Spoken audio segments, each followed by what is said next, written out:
With investigative journalist and historian Tony Gosling joining me live in the UK. Tony, it's thought that American investigators were looking for a potentially dangerous government leak. So wasn't this justified in terms of national security? Well, let's have a look at what this was all about. It looks as if, due to the timing of this 2 months of telephone information that they've taken, this is 2 whole months, over 20 phone lines, it was to do with actually what is effectively war crimes by the CIA over in Yemen. I mean, the CIA's view and the American military's view is that you know, that there are all sorts of crimes going on by the Yemenis, and the Associated Press have been exposing them. Actually, what's been going on here in reality is Associated Press are exposing war crimes by people in their own country. What we've got here squaring up is the American military-industrial complex, led in this case by Eric Holder.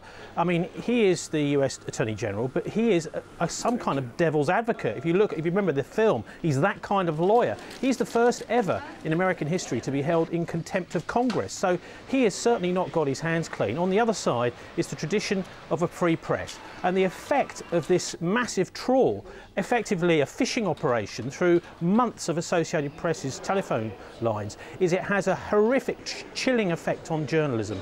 It also means that individuals who, whistleblowers, etc., people with stories, can no longer trust the journalists. So if they go with confidential information to those journalists and have confidential phone conversations, they are no longer guaranteed that those journalists can keep those conversations secret, because the Justice Department has come in and done a massive trawl along this whole 2 months period. One can understand it maybe if it's a small investigation over a couple of days or a particular phone line, possibly. But this is a fishing operation, and it is an appalling attack, really, on the freedom of the press in America by a government in the US which is out of control.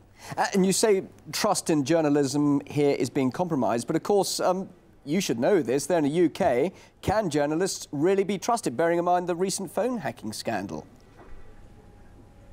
Well, I think that journalists are constantly fighting back. I don't think the situation in Britain is quite as difficult as it is over in the US at the moment. I mean, they're going to the line, it seems, with kind of operations like this. And what effectively is going on is Eric Holder is a puppy dog. He's not really sticking up for the American people. He's not doing his job. What he's doing is the job of the American military-industrial complex, which is very frightened about actually being exposed by people like Associated Press for the things that they're doing. Yes, I mean, we do have problems here in Britain, but it's not quite as bad as in the US. Journalists and lawyers have to really watch out for governments that snoop on their information and have to stop it stone dead. But Tony, hasn't the Associated Press now managed to put the Obama administration in a very embarrassing situation by exposing this surveillance web? So this is ultimately perhaps a victory for the press there now.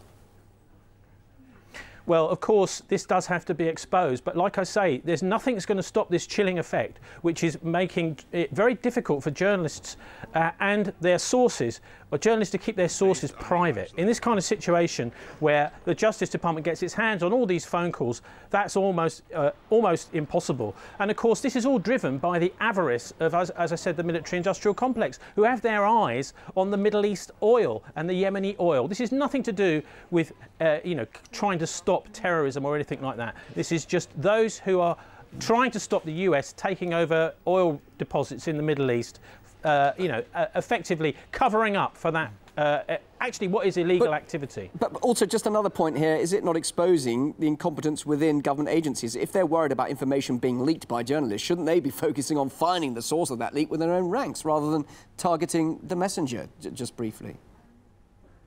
Well, you're absolutely right. Of course, you know, you should never be targeting the messenger. What's happening is the messengers are coming up with bad news, and those in authority in the US don't like it. I mean, it's a similar situation in a way here. We have secret courts being brought in here in Britain, and ultimately this is the rise of effectively a kind of police state where the government thinks it can do what it wants. What we're seeing is erosion of some of the basic civil liberties that we've said for the last 30, 40 years. This is what we hold dear. We're saying that, oh, these terrible Al-Qaeda, etc., are trying to take those civil liberties away. Well, Al-Qaeda aren't taking them away. Our own governments are taking them away. Really interesting to get your points, Tony. Thank you very much for your thoughts. Tony Gosling, investigative journalist and historian, live in the UK. Thank you. OK, thanks, Bill.